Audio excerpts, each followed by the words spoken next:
Hello and welcome to to Hairdressing Live. Sorry guys, I'm Monday morning and everything. Yeah, a bit slow starting there. Listen, I'm super excited to have Andrew Dunne here today doing the Focal Highlighting course. Okay, it's something that I believe colour has transformed dramatically over the last couple of years now, hasn't it? All the freehand colouring and so on and so forth. I think it's having a lot more traction towards our industry as such, more so than cutting. I believe more so at the moment has a lot more freedom to explore creativity and everything like that at the moment, I believe. But look, I mean, I'm super excited to have you on board doing this course today.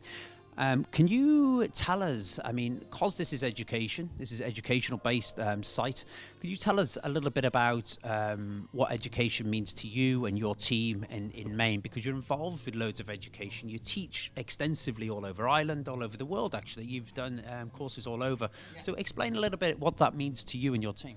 Well, you know, education's just dramatically changed maybe in the last 3 or 4 years. Before that it was very brand based, you know, around maybe colour houses and colour products and, you know, specific type of work in that way. And then the internet exploded and YouTube exploded, and suddenly it created new superstars who were doing work, you know, from their houses and from two-seater salons that changed the game completely.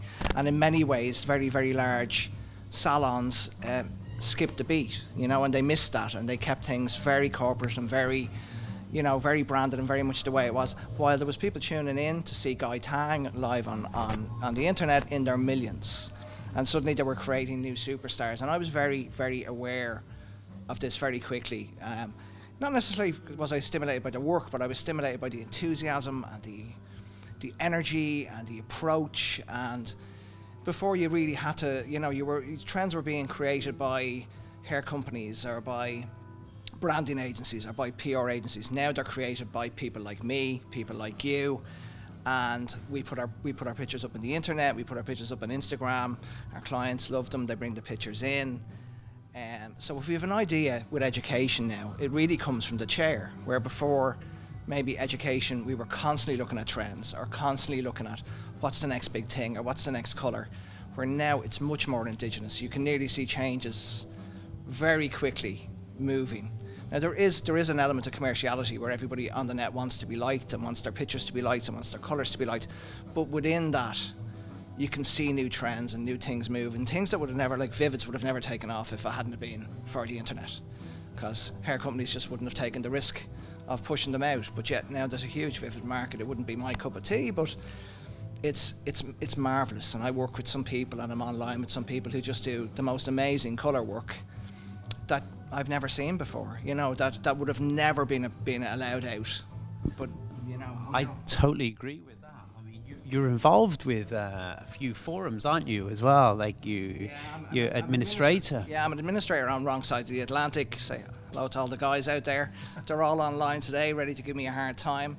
And I'm involved, with a lot of different sites, and I follow a lot of different, and I'm very, very much at the ground zero of this, and I've learned, I suppose, from being online to not be so judgmental. You know, before I would have been, you know, salon owners, salon education, salon, where now I sort of, some of my best friends, some of the people's work I love the most are people who retired or left hairdressing through having kids, but always loved hair, had brilliant hands, couldn't work in a salon system because they had kids, they couldn't do the hours.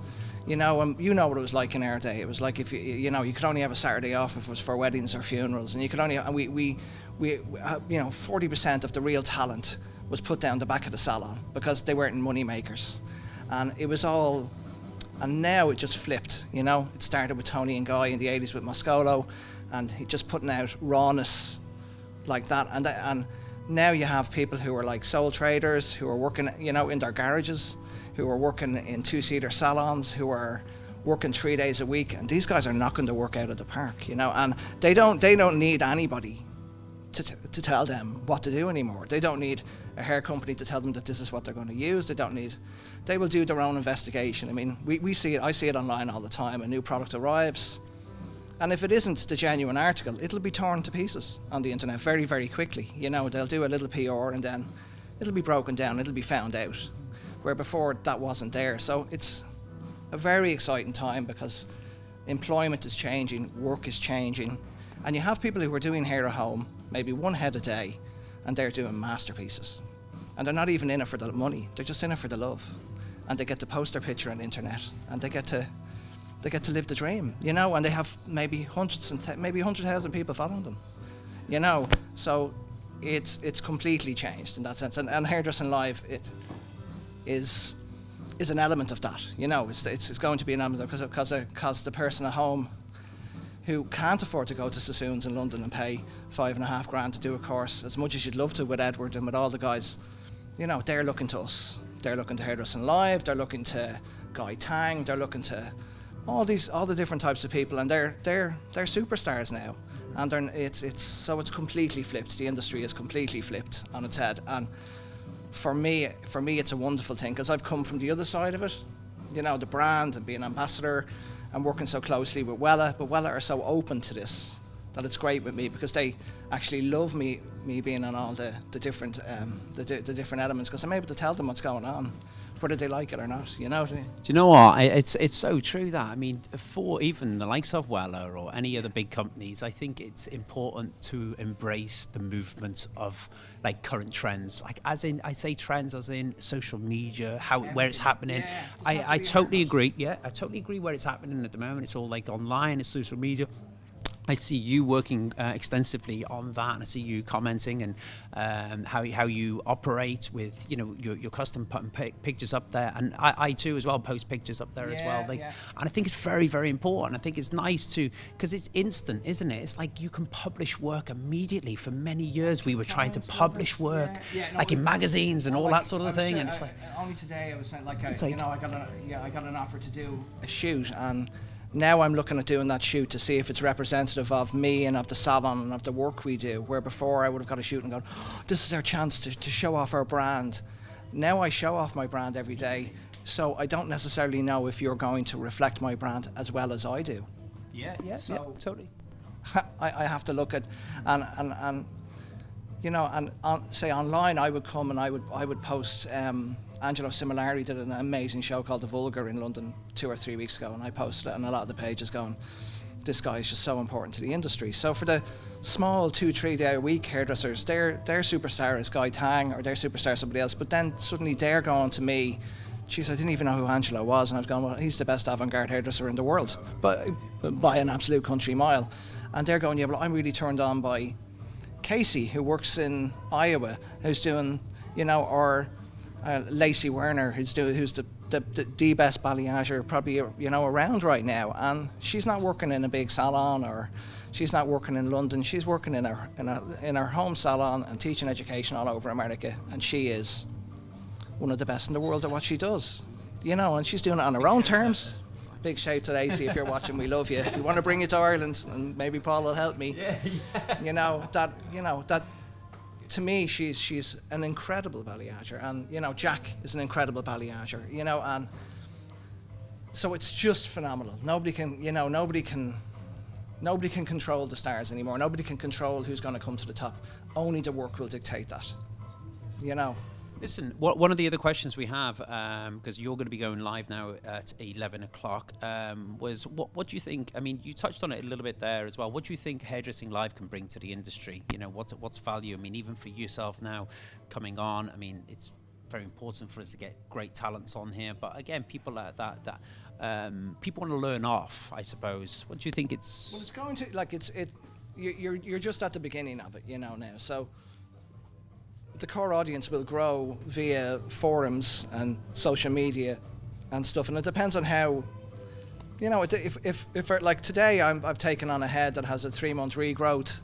It's a full-on head of highlights that's going to take a lot of work, and on the forums and what I work in, that's what expected, you know, where before you might have had somebody bringing in a semi-professional model with fine hair, do a couple of packets and thanks very much, and you're being a beautiful audience. I mean, that just won't roll anymore. So if people, you know, a Hairdressing Live, when they see something that's really good like that, they will go on a forum and go, Jesus, he really worked hard today, you know, getting a look out of that. And then that makes a value for money. And if it's value for money, then they'll buy it, and then they'll grow in it. For me, You know, it's as much, Taking on the challenge today. yeah, for I, me, li- it's as I, much- I, I like for that. me, I like that. For me, it's as much. Yeah, for me, this is a. If this was my 9:30 client on a Monday morning, I would be saying to Rob and to the guys, you know, I could be behind today. This is a big one. This is a big head. So, you know, I didn't want to skate on water, but mainly because I'm on the forums and I know the guys will destroy me if I get on here and they say, yeah, 10 packets. You know, what are you doing? Listen, I just want to get down to the real nitty gritty of Andrew Dunne now, right?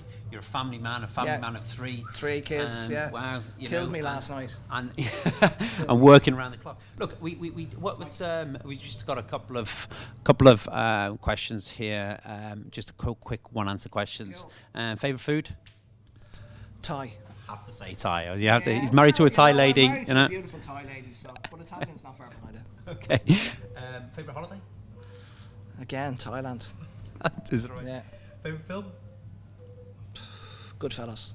Goodfellas. Mac or PC? Oh, Mac, I've got the watch, I've got the lot. I'm just like, I live it. Smoothie or fry up? Fry up. Fry up. Perfect. Right then, thank you very much, Andrew, for joining us today on Hairdressing Live. He is going live at 11 o'clock. So if you do not have your ticket, do buy a ticket now and see this guy. You do get lifetime access. Get to see this beautiful guy.